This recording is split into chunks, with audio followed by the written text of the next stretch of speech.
So the main focus of this video today will be actually the amount of the text and information that you get on these two watches and how they look off of my wrist and on my wrist. But we will of course also talk a little bit about the specs, the price, and a few other things. Now first of all, you need to know that the size of this year's models are a little bit different. We used to have a 41 and a 45mm watch, but now with the Apple Watch Series 10, we have a 42 and a 46mm smartwatch. So here we have the 42mm GPS version, and this one will cost you right around 450 euros over here in Germany, whereas the larger 45mm version will cost you a little bit more. This one will cost you 480 euros. So the price gap between these two isn't actually that big, it's just 30 euros. Of course you can also grab these two as a cellular version, but they are much more expensive. The 42mm cellular one will cost you 570 and the 46mm one will be 600 euros. And that's a lot more. At least there's no price difference between the different colors that you can get. Both the 42 and the 46mm Apple Watch 10 have the same color options. So we got that classy silver version that I have right here. We can grab it in diamond black and in rose gold.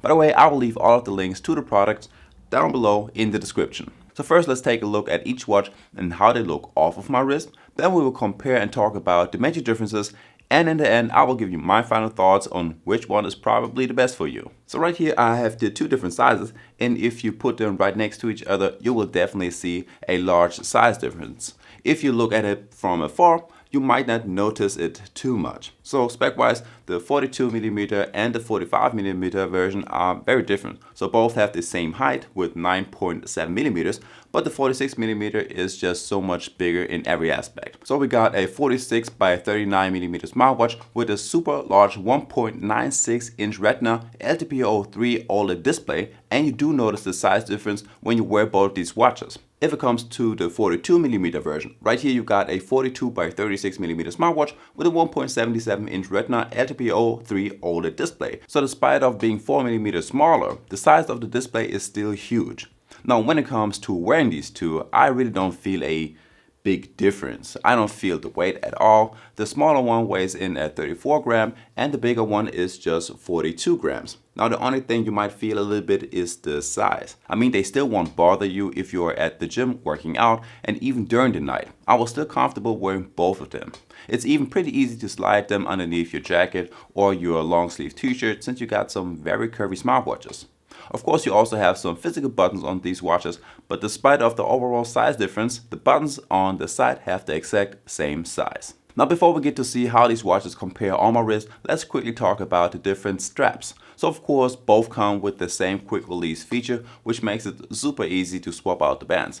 Now the bigger difference nowadays is the band and the band size. Now I got 2 times the size 9 and I got these new cool looking solo loop bands. It's basically just one band and each end of the strap goes on one end of the watch.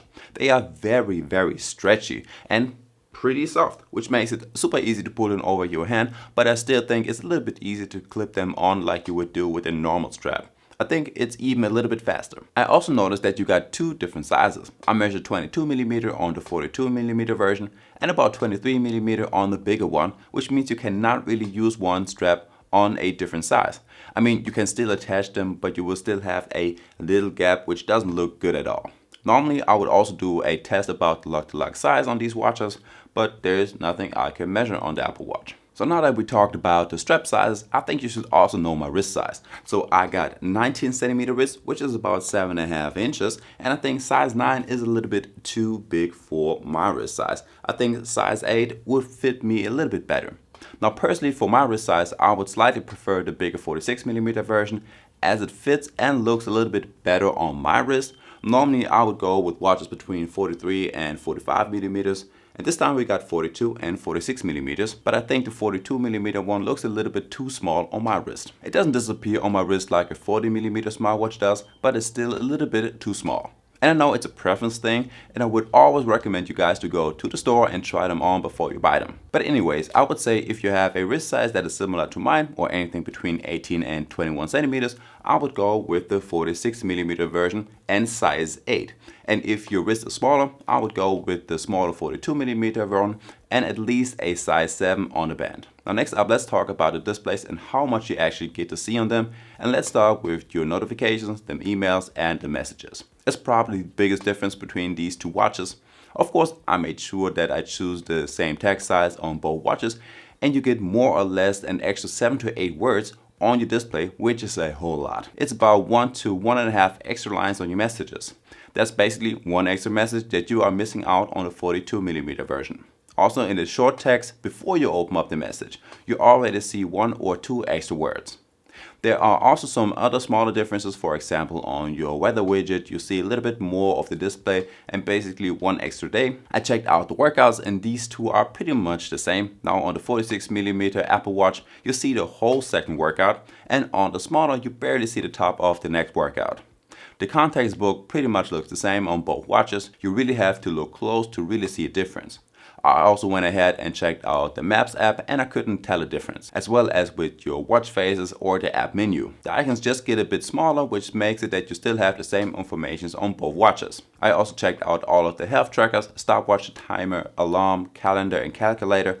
All these things are the same on the 42 and 46mm watch. The last difference I could see are the text in your system settings, like in your notifications. You see a lot more extra text on the bottom end of the 46mm watch, just like in the gesture settings, accessibility tab, and anywhere where you get a little bit more text. All of the other apps are just about the same. So again, both watches are pretty different when it comes to the size and the measurements. You also always get a little bit more text on the bigger 46mm version.